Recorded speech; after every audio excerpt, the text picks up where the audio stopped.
To join. All right, thank you, Karen. All right, welcome everybody to our third presentation, Season of Mission, Season of Hope. And we're very happy tonight to have Jimmy Shafe from Congo Hope join us. This will be posted on YouTube afterwards. So the other two programs have also been posted and they are available if you would like to watch, or if you know somebody else who would like to watch. I am happy to turn the introduction over to Peter tonight. He will be introducing Jimmy officially. So welcome to everybody. And just a reminder, mute yourself until we get to the question and answer, and then you're welcome to put in the chat box that you have a question, or if you can't do that, just raise your hand and we'll make sure that you get your question answered. Okay, thank you, Peter. All right. Well, it is my honor and privilege to introduce to you Jimmy Shafe, the director of Congo Hope. I've got his bio here. I'm going to have to read some of it, but Jimmy moved to Congo at age 14 with his mother, so he's been dealing with Congo on a positive basis for more than a half a century. He graduated from the American School in Kinshasa in '67 before he moved back to complete his college education. But since then, he has served since 2003 on the Board of Education Congo, which works to provide scholarships and other support to Congo Protestant University in Kinshasa, which is the capital, and the Evangelical University of Africa in Bukavu. In 2006, he began working to support various hospitals, schools, and projects in the Kasai province of Congo in conjunction with the Congo Presbyterian community. His work with Congo Hope is aligned with the Congo Leadership Initiative. During 2020, projects supported including the former Presbyterian mission stations of Moma, Mboyi, Lubandai, Shakiji, Notesha, and Barape. And Jimmy, I probably butchered some of those, but I appreciate your efforts over the year to get us to pronounce names and places that we otherwise not would have recognized. And the city of Kananga.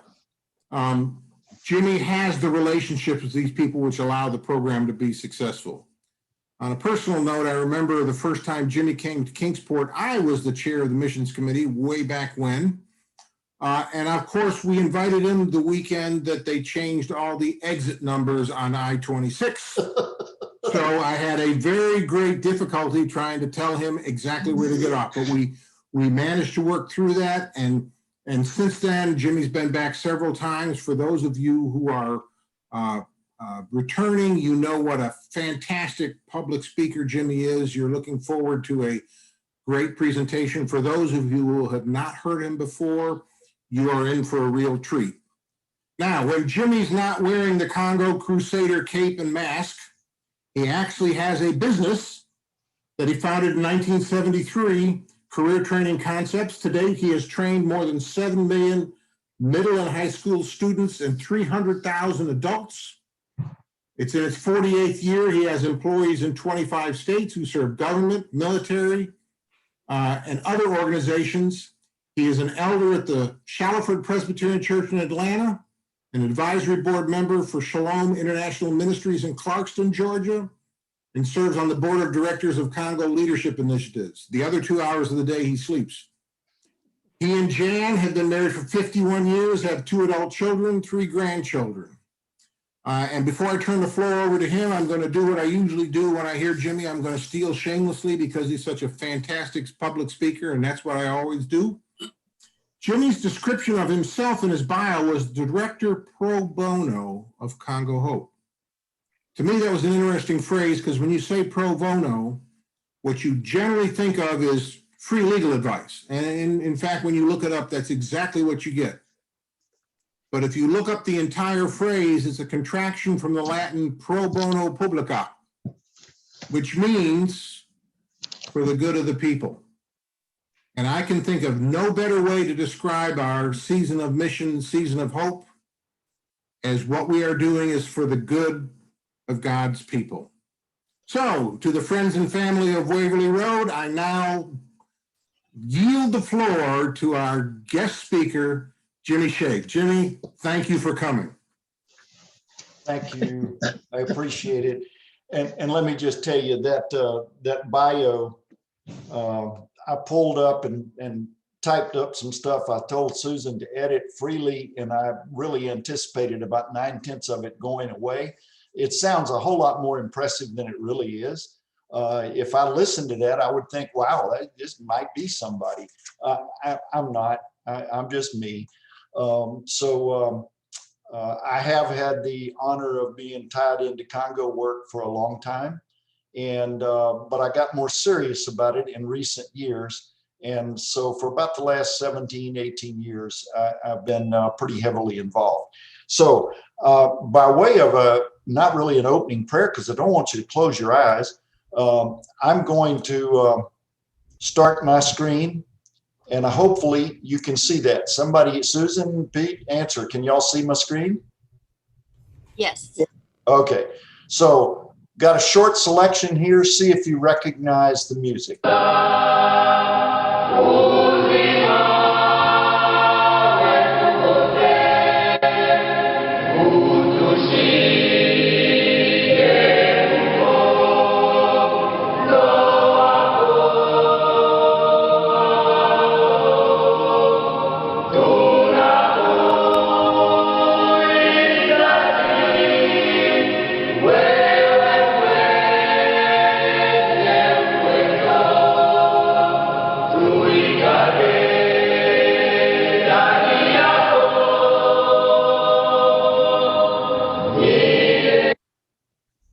So that was a choir from a Methodist university, and I realize we're Presbyterians on this call, but I had the privilege of visiting this little university in Mulungwishi in the southeastern part of Congo back in 2011, and the choirs were practicing, the student choirs. So there was one that was combined boys and girls. There was just a women's, and there was just a men's, and they were just phenomenal and blew me away.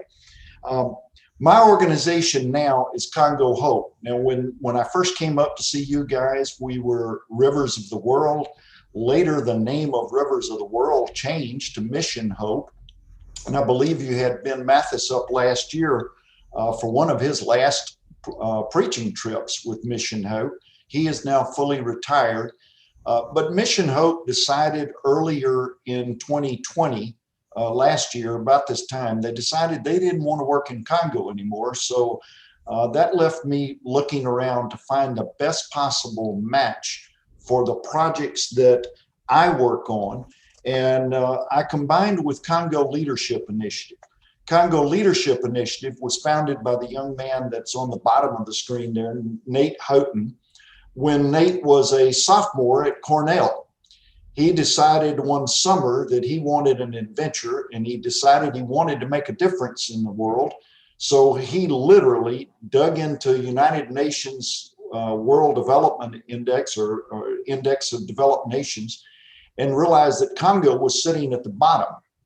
And he decided, well, that's a good place to start. So he went for a summer visit to Congo, came home, and as a college sophomore, founded Congo Leadership Initiative with the idea of training youth in entrepreneurship, leadership, and community service projects. And in the 10 years that organization has been going, Nate has found a way to train around 3,000 or 4,000 young people. I believe that's the right number. And what he did not have is a footprint in the central part of Congo. And my work has been able to give him that footprint, and we're going to launch our first youth leadership training program there this summer.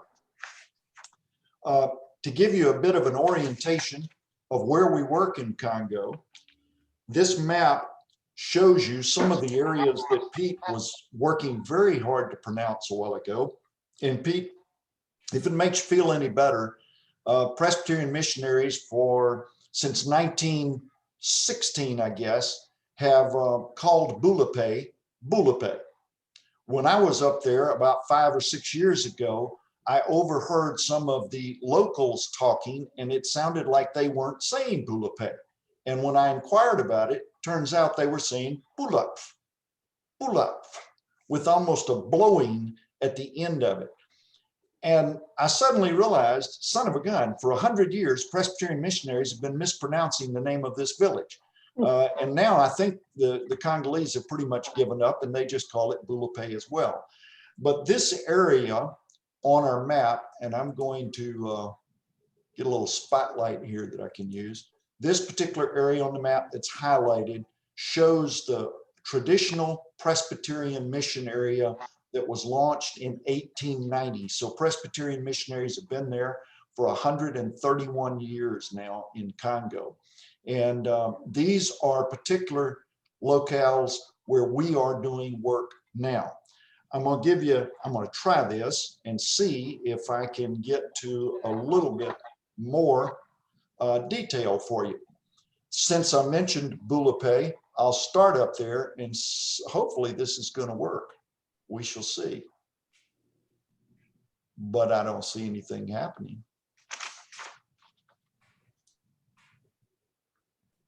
I thought you might enjoy seeing a couple of these locales up close, and Bulape is one of them. And can you guys see this map now? No. No. So you're not seeing a Google Earth map? No. Okay, so give me a second here, and I'm gonna have to make an adjustment to stop sharing and start sharing a different screen. Now? Yes, Yes. What you got now?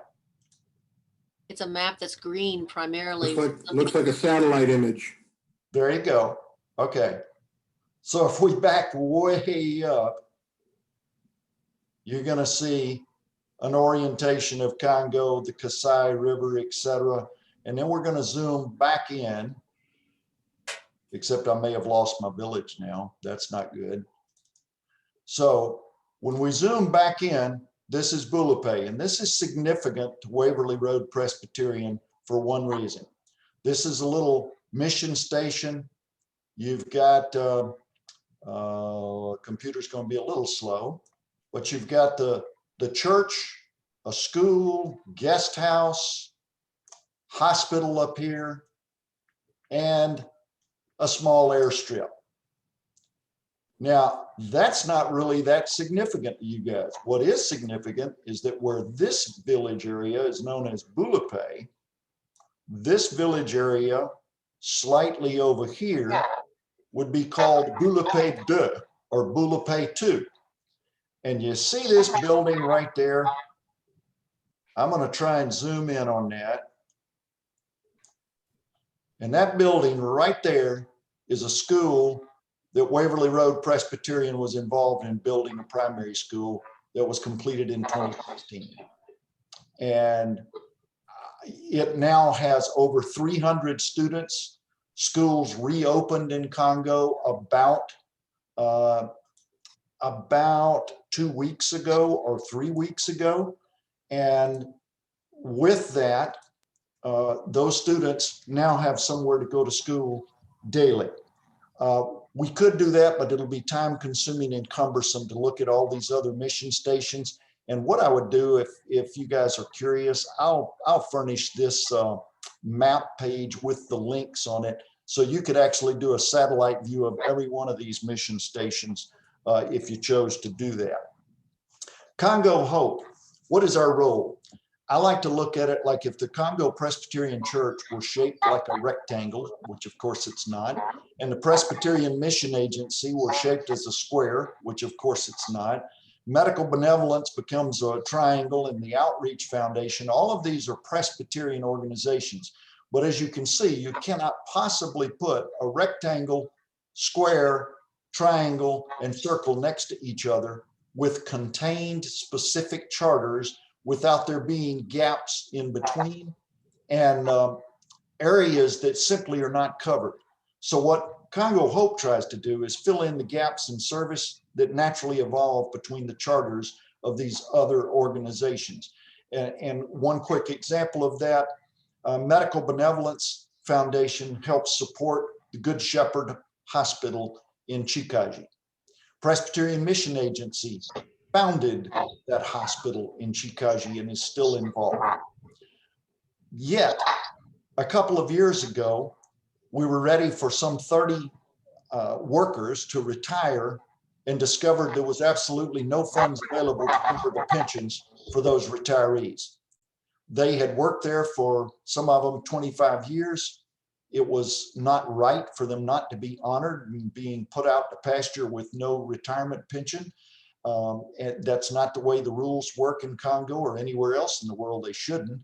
And Presbyterian Mission Agency recognized that under their charter, they couldn't just go out and raise the money to pay those retirements. Medical Benevolence Foundation only works with specific medical issues and support. So the two of them and the board for the Congo Presbyterian Church and that hospital came to me and said, can you help with this? And what we did was fill in the gap right there to raise the money for those retirements. This hospital is Good Shepherd Hospital. It is an anchor institution for our Presbyterian work in Congo. It's located near Kananga and has around 100 beds in the hospital. And the campus is one of the few places, actually the only one that we have as Presbyterians, that has running water and electricity because there is a small hydroelectric plant nearby. The retirement funding that I mentioned was one of the things we do with IMCK, and I'm not seeing you guys on the top of my screen. I'm kind of scared to click on anything. I don't know what I'm going to lose.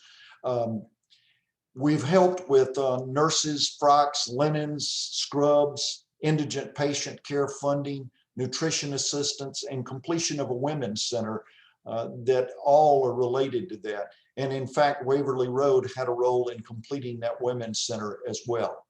In Bulape, we've had, we work with the hospital there. We've launched a program for Days for Girls. My slides are not advancing, guys. I'm kind of mortified. So we're seeing the words. I don't know if there's a picture. It looks like there might be a picture, but the words are there. The words are there, but the pictures were not coming. So this is a group of nurses in training at Bulape. There's a small nurse training program that is let's call it an LPN program, but it's really in Congo a high school equivalency. We have a Days for Girls program there. Teenage girls, when they start their menstruation periods, very often end up dropping out of school.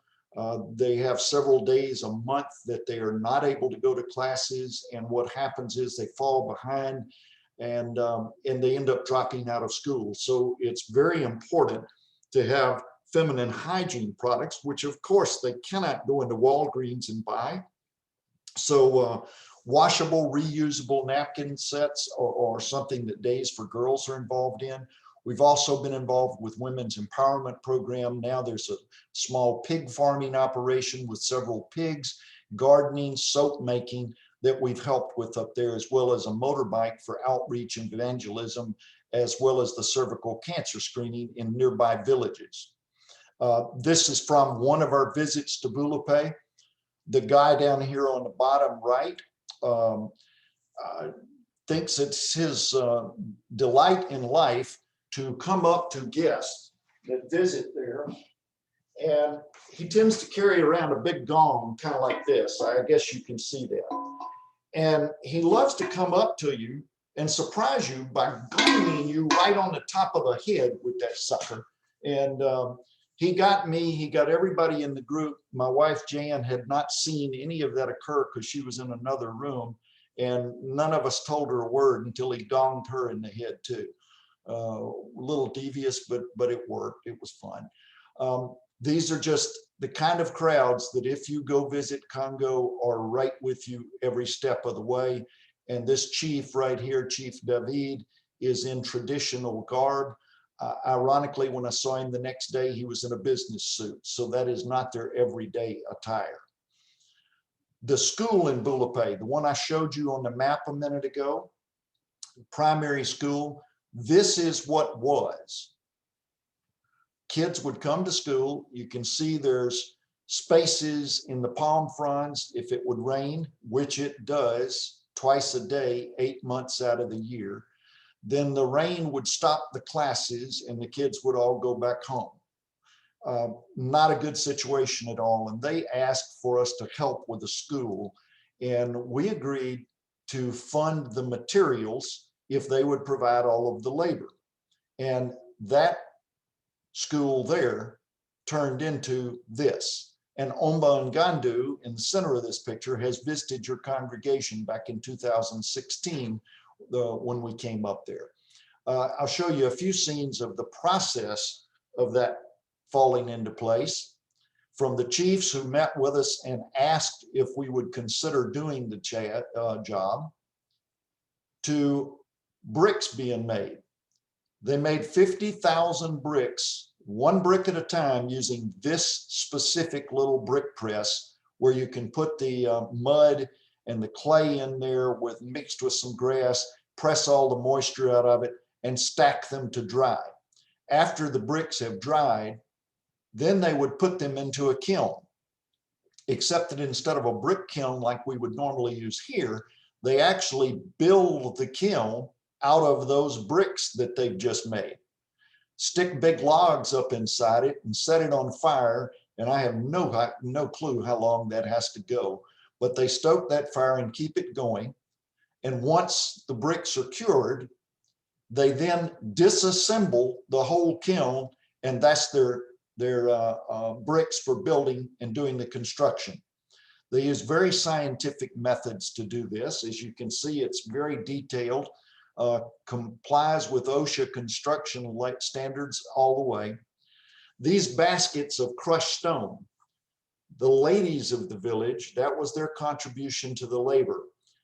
They went down to the river. They gathered big rocks and smashed them against each other and smashed them until they could make little rocks, which they then put in these baskets. And you can see they're shaped very oblong. This is about 3 feet long and only about 10 inches wide. The reason for that is as they walk through narrow forest paths, the path might be aligned this way. And so they would walk and the basket would fit within the branches or vines. When they get ready to rest, there are certain stations along the way with like a framework built up that they could walk into the middle of, turn and rest the basket on it and step out from under it to rest from the weight, because that is an extreme amount of weight that you can imagine carrying on your head. And that is the way they carried them, by the way, is on their head. Again, digging foundations for that school, beginning to do the construction, raising it up. And again, you can see the scaffolding is not exactly what we would expect to see in Kingsport or Atlanta, and pouring and setting the corners. School's beginning to take shape here. More on site doing all of the construction of the rafters and the joists, putting the roof on. This little building in the left right here, that was the principal's office of the old school. Now he has an office right there. Students in school, and these are your teachers in front of that school. And again, there's some 300 of them every day going to that school. In Lubondai, this is the mission station I happened to grow up on. My mother was a school teacher there and later the principal of the school for missionaries' children. Interesting to me, at least, this is the same station my parents went to in 1939 when they first went to Congo. And my father got very ill. And so in 1942, they had to come back to the States. And after he passed away is when my mother volunteered to go back over. And I was the only kid still at home. So I went to Congo kind of kicking and screaming. We've equipped the pharmacy there, solar power for the hospital, a new operating table, new surgical instruments for the hospital, as well as refurbished the deep well and water tank. You can see here a scene of the operating table the first day it went in. By the following day, they were doing a surgery on that table. My friend, Dr. Joel Bilolo, is the doctor there and quite a remarkable gentleman. There are actually about 6 pictures here, and I'm not sure why they are not coming up. I apologize for that, folks. to MoMA Hospital.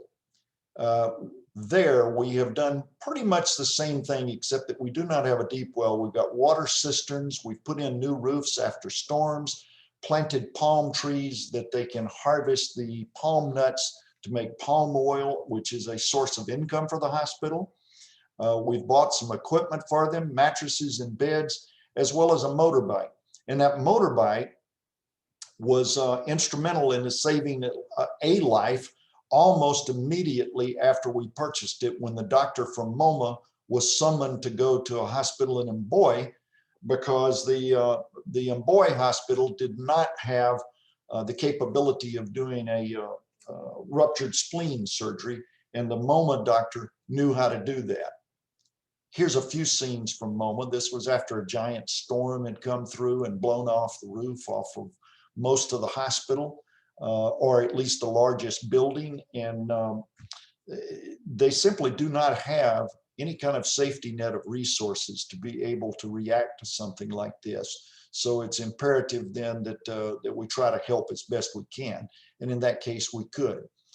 The doctor here in this scene, this is the same guy, even though it doesn't look like it really, is Dr. Christophe Bakambua, and he is truly kind of a Renaissance guy.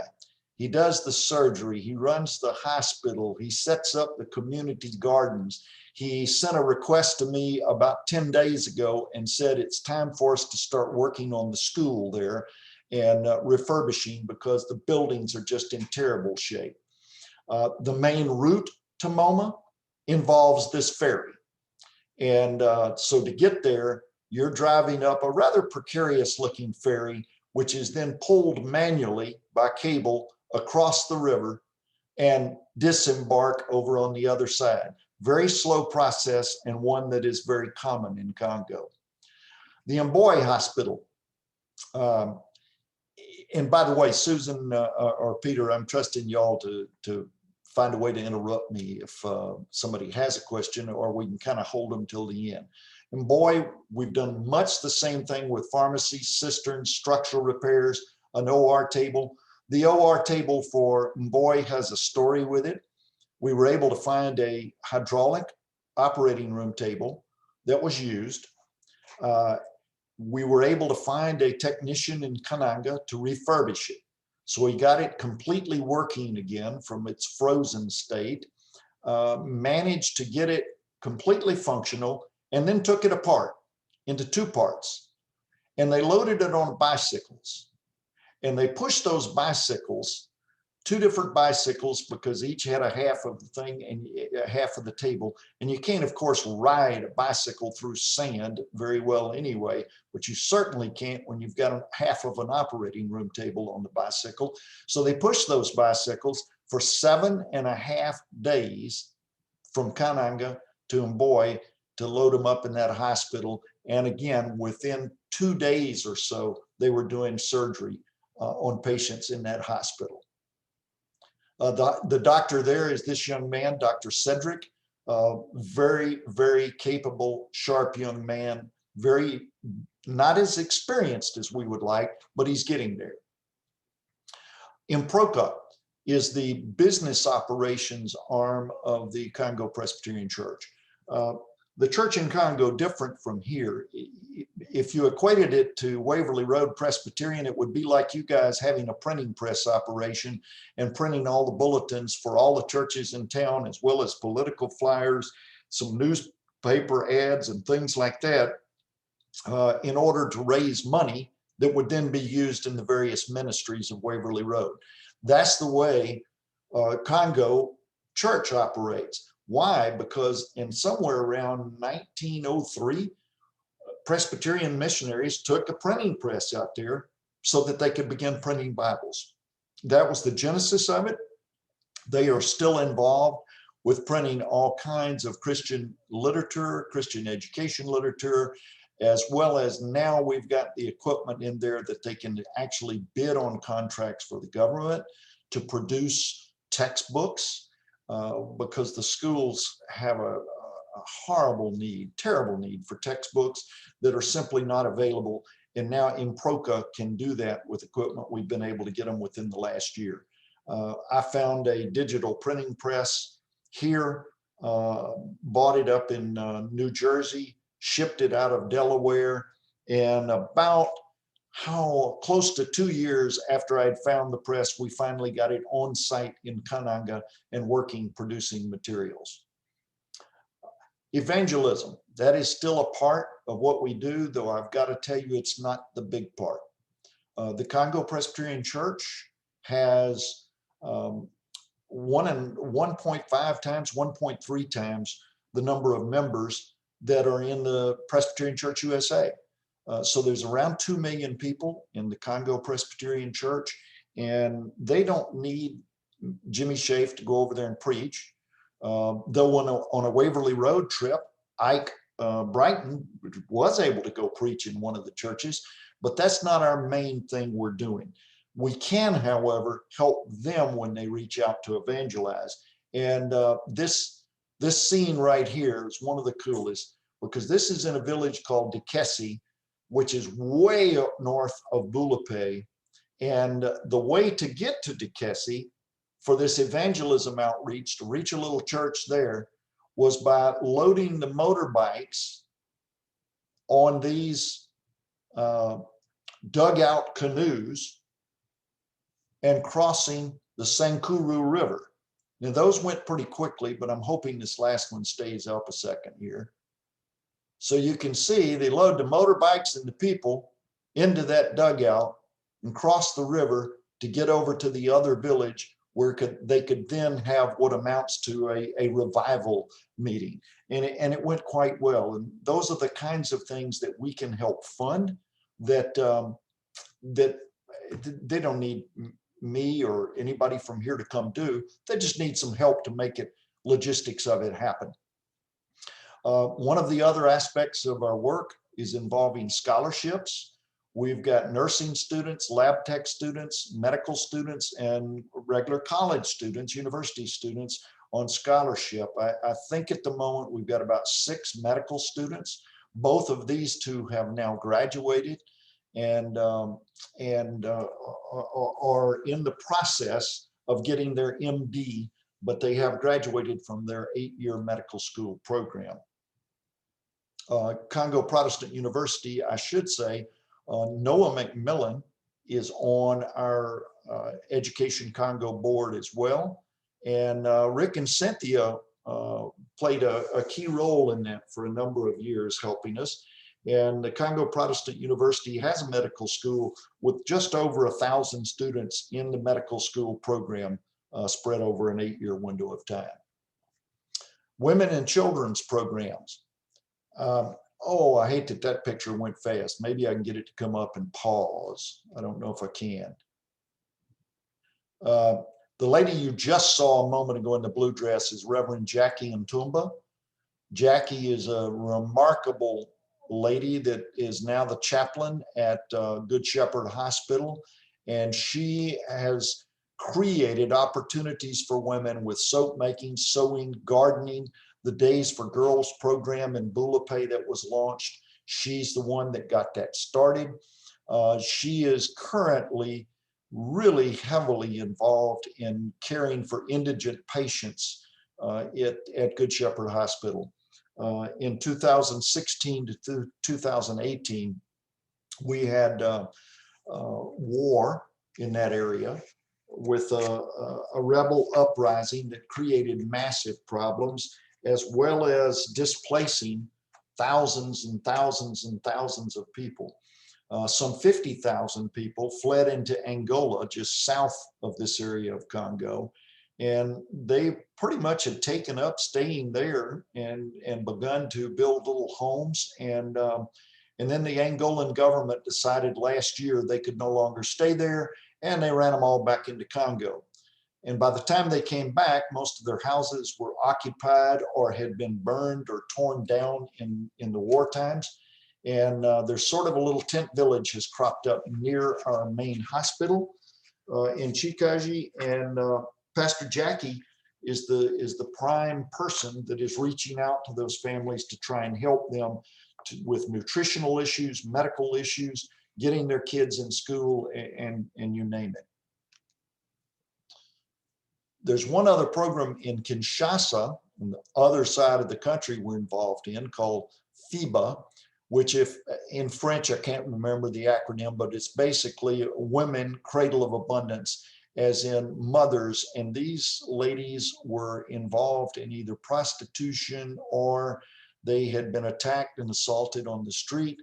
They have been taken into a program, FIBA, that originally was run through the Presbyterian community of Kinshasa. It's now independent. And they learn gardening and sewing, and they have literacy training, and it's doing a remarkable job. The lady on the right here is Mama Monique Masinga, and Monique has been involved in PC USA as well as Presbyterian Issues Worldwide, and has been to the USA twice, I believe, as part of the peacemaking conference and peacemaking speaking tours in the United States for the church. So she's quite well known, actually, and just a superb person to deal with. A prison ministry in Kananga that several times a year we try to help with some funding for them to go into the local prison in Kananga and host events to feed the prisoners and just worship with them and make them try to feel a little special for a day. And on an ongoing basis, the Congo Presbyterian Church does outreach to the prison, but we of course cannot fund that year round, but this happens to be one of the days that they were in and serving. In this delicious looking item right here that looks like a big glop of dough, I suppose, is cornmeal and cassava flour into something called bidia, which you dip that into this of palm oil, and then with your fingers grab a little of that, which are the leaves from the same plant that this was grown in, and you just throw that sucker in your mouth, and it's pretty good stuff. It has no nutritional value whatsoever. Some of you have heard me mention before, we had a program for single mothers, a sewing school for single mothers. It is now functioning as a women's center. For 8 years, it was run as a school for single mothers, and we had 298 ladies graduate. We now have about 4 to 8 ladies on an ongoing basis that do their work out of this building. They have been busy in the last year making masks for COVID-19 personal protection, and participating with distribution of supplies for that in the area. I wish I could say this school was still going strong, but that war I mentioned took a toll, because we couldn't possibly put this many young ladies in a single classroom in an area that was risk and expect them to be safe. So we had to close the school, and we have paused it, and we have not reopened it under the same format. It's now functioning more independently, and that I'm pleased with, actually, because they're standing on their own, and that was the idea to begin with. UPRECO, University Presbyterian Congo, is our Presbyterian university that is located near Kananga. And our group helps with finding scholarship funds for that, funding for female faculty, and various other infrastructure things. We've sent some funds to help pay to paint buildings and that sort of thing there. And it has about 300 students, whereas Congo Protestant University in Kinshasa has over 8,000. This little university is between 300 and 400. And interestingly, the tuition is probably only about $400 a year too. But scholarships are critically important to keep them going. I'll pause and explain. This is at that same little university on a visit. And these are students who, for entertainment, they're not watching Netflix. They don't have movie theaters to go to. So in the evenings, what you are likely to find them doing is gathering around and singing. And this particular song just blew me away when I heard their ability to sing a cappella just standing out under the trees. I'll let you listen for a moment.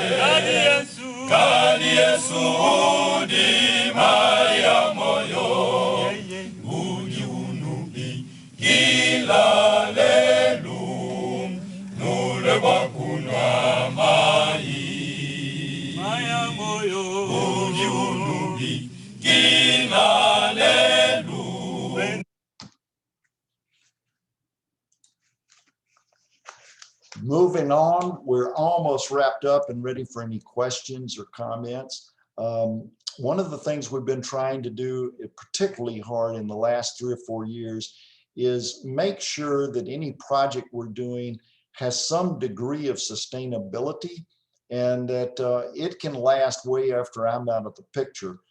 This past year, in spring of 2020, we were able to help fund a small poultry processing plant that is now functioning. It's up, it's running, and is providing some income, providing eggs and chicken for protein in the local diet. And this is being done as a part of an outreach through the Presbyterian church there.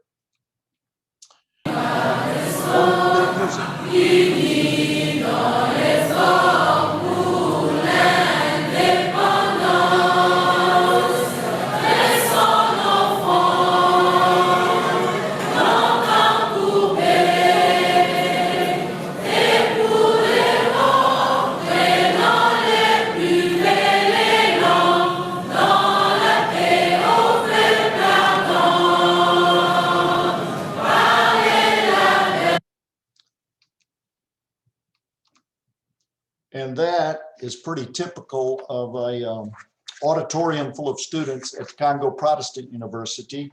We popped in on them, and on the spur of the moment, Ben Mathis happened to be with me that day, and he said, "Hey, y'all sing something." And Omba translated that, and they decided that they would stand up and sing their national anthem.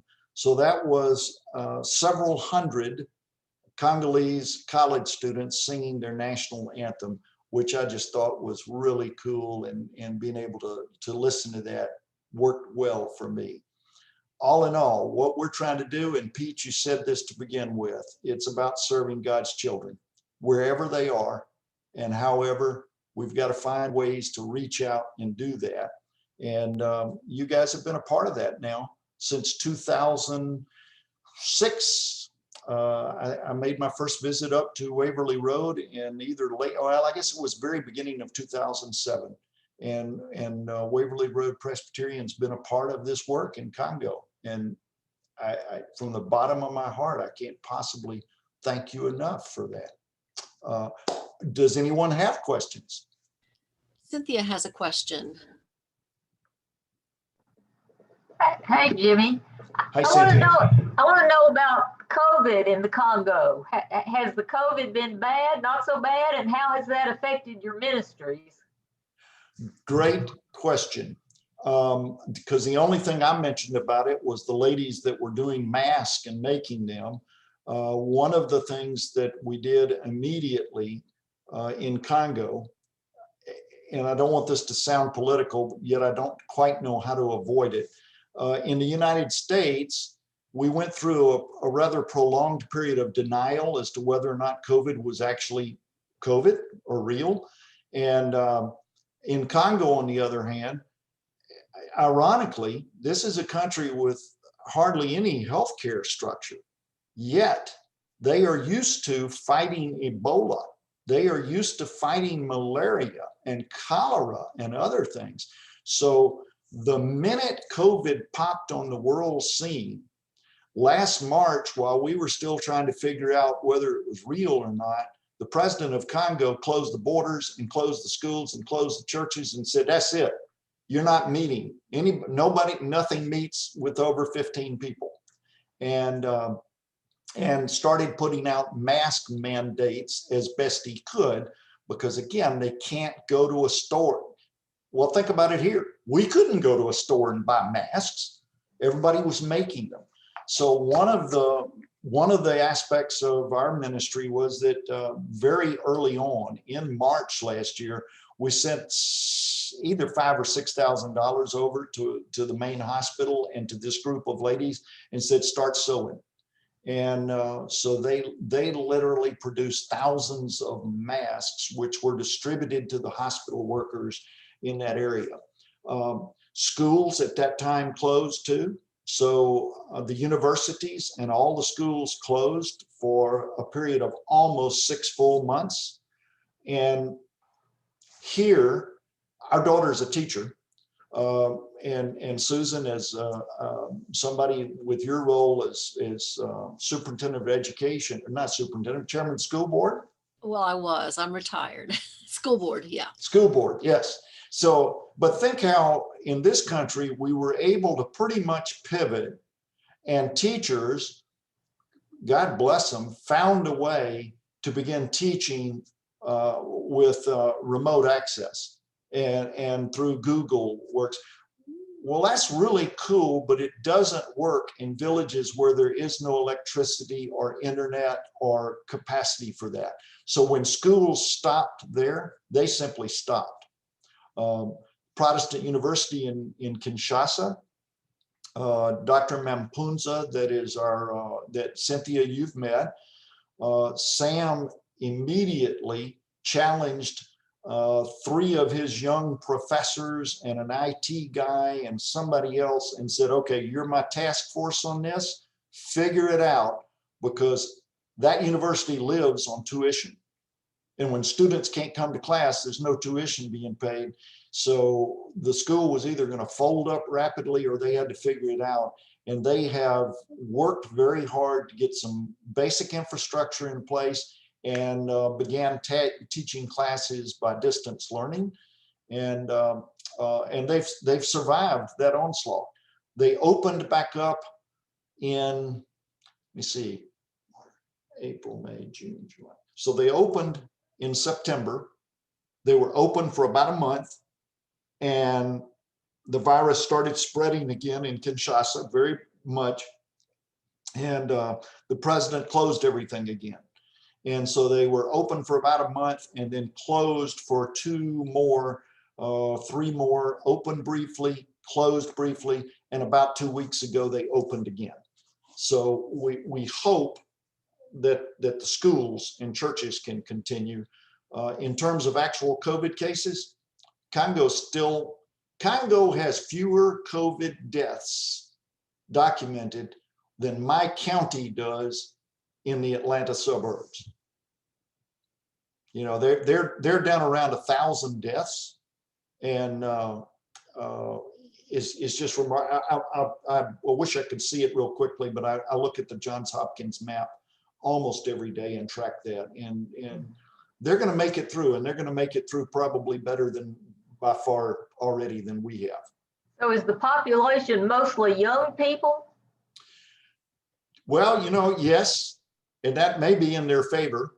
I forget the exact percentage, but I think up close to half or more of the population are like under 30 years old.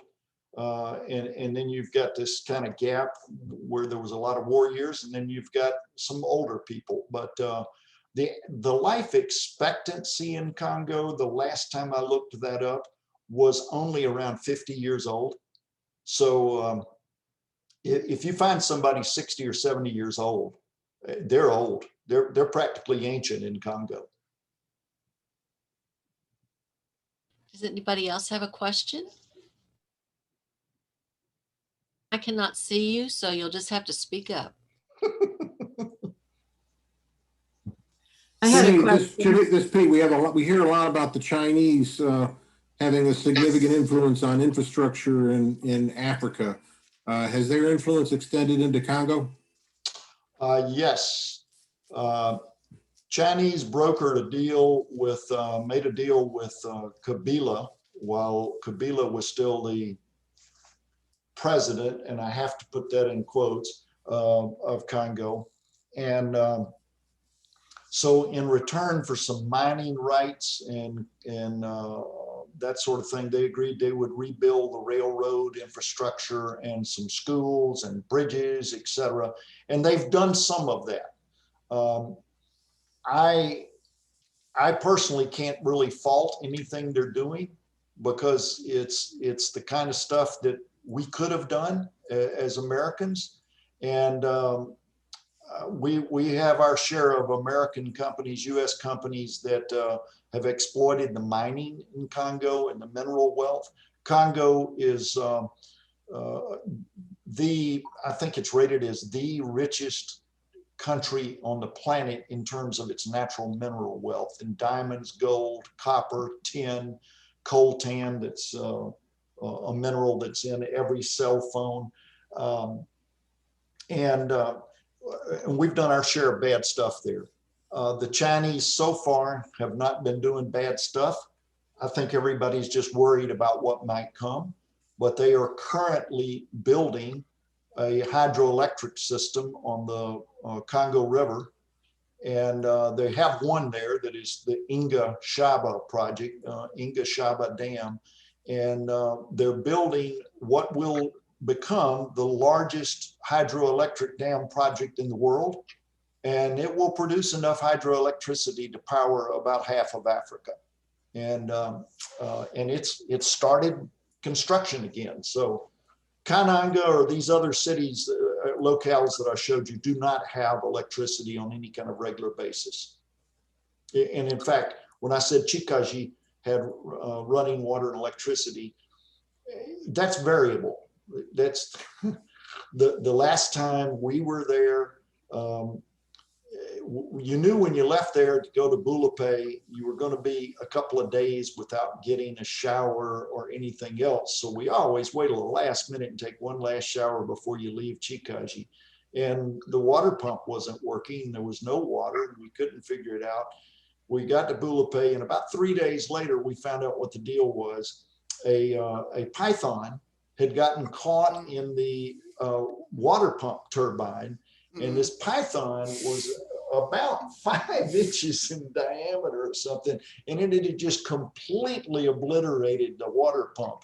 And that just happened to occur the last day we were there. So it's not always running water. I think David might have been looking like you were getting ready to ask a question a minute ago. I was asking a question. Okay, different David. Yeah. Are they getting vaccines for COVID-19? Just starting. I had a message from Omba over the weekend that I had asked him about it, and he said they had just started it. He did not expect to be available to him. He is almost 60. He didn't expect it to be available to him for probably several more months yet. You know, parts of the world like that really just have not started receiving much inventory, I do not think. And of course, when they do, distribution will be a rather incredible thing. If you think about the Pfizer vaccine that had to be refrigerated at such an incredibly low temperature, I don't think they have the capability of doing that. I know they don't out in rural Congo. They may have some of that capacity in Kinshasa. Interestingly, with other vaccinations, other vaccines, there are cell towers all over Congo. I mean, you can be out in practically the middle of nowhere and you'll find a cell tower that is being run off of diesel fuel.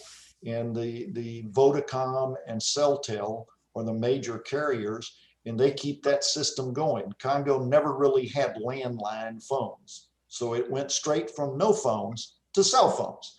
And what they've done in many parts of Africa is where those generators are on the cell towers. They will come in and put a little freezer or refrigerator. And someone from the medical community or the Department of Health ministry in the country will end up coming by on motorcycle and stocking that little refrigerator or freezer with vaccines. And they go on to the next and drop off and drop off and drop off. And then through that health system, those doctors will retrieve those vaccines and then be able to give them. And but unfortunately, that's not the case yet with COVID vaccine. So Jimmy, what can you tell us about the leadership training program that's going to start in your part of Congo this summer? What's it going to be about and who's going to get to come? I was trying to, oh, that was Karen. Okay. I couldn't see who was talking. I was missing it on my screen. The Congo Leadership Initiative launched their work focused on developing youth. The attitude being that if we can work with somebody when they're a high school age or college age and help them be more successful in their educational pursuit and understand, in the case of Congo, understand something about entrepreneurship, because whatever they do, they're going to have to pretty much find a way to create a job for themselves. So if they can take that education and turn it into a job where, better yet, they could employ other people as well, and they do so with a community-focused orientation instead of a just pure profit motive, then we're going to be strengthening the nation.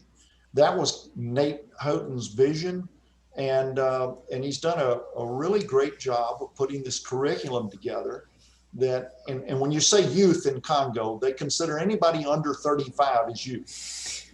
So you will find like a friend of mine that was the youth leader for the community Presbyterian Kinshasa, and that's not just Kinshasa. That's a Presbyterian denomination with about 300,000 members, and he was the director of youth, and he was considered a youth, and he was 35 years old. And when he turned 36, they said, "Okay, you can't do this anymore. You're too old." And so he had to move out of that. But the idea here is that the students are screened. They apply to go to the training. There's 15 young men and 15 young women in every training session. The instructors have a male and a female instructor, and they go through their lessons, learning about leadership, learning about entrepreneurship, business financing, etc. As they graduate, they become eligible to get a small grant to launch a business project. These are grants that are usually no more than a few $100s. And the payback rate so far has been really, really super. And that is exciting to me. And before they graduate, their capstone project is they have to come up with something for their community. And they will, one group may decide we are digging a drainage ditch to get rid of this standing water that is creating mosquito problems in our community. Another one may say we're going to build latrines for the school. And so part of their objective with the training is personal development and community development and education in a way that lasts going forward. And I've got to say this about Nate. As I looked around trying to figure out where to land when Mission Hope decided it wasn't going to work in Congo anymore. And by the way, there was nothing nefarious with that. Mission Hope's goal with their current board of directors, they want to go where the gospel is not known. And they want to make a 5-year commitment to a village, and they want to raise that village from extreme poverty and bring it up some. Presbyterians have been in Congo for 130 years, and we ain't done. So a 5-year plan to go from below zero to thinking you can move on is just not a formula that is going to work with anything I've seen in Congo. And they decided that, hey, Presbyterian Church in Congo has 2 million believers. They don't need us. So they decided to quit working in Congo. And when I looked around, I have known Nate for about 8 or 9 years.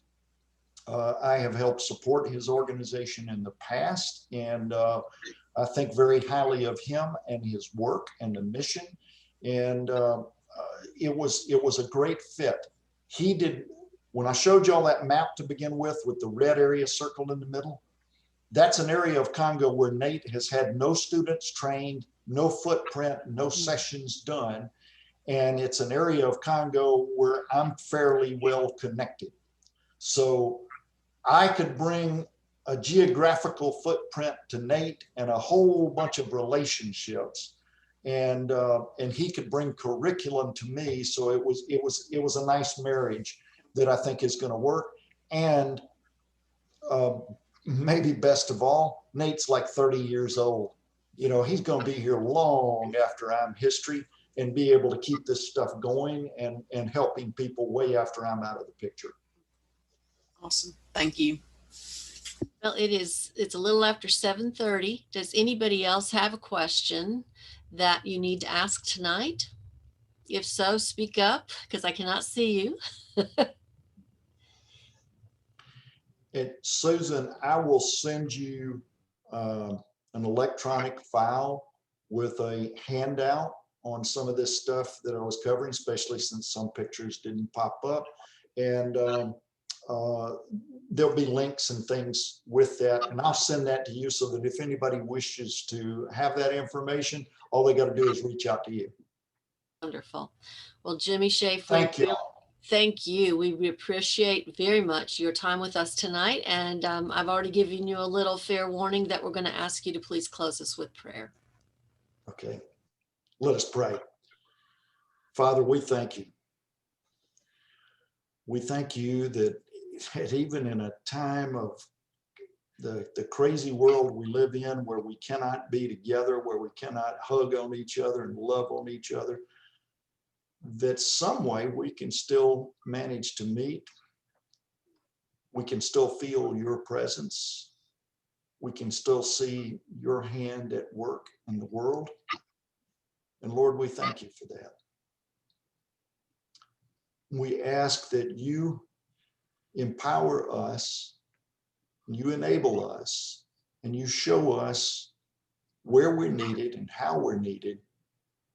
And just help us have the Spirit, Lord, to be able to be willing to serve, to be willing to say, here I am. Send me, use me. Guide us, direct us, take over every aspect of our life, Lord. We love you. We love your word. Bless us. Bless all of you, God's children everywhere. These things we ask in your holy name.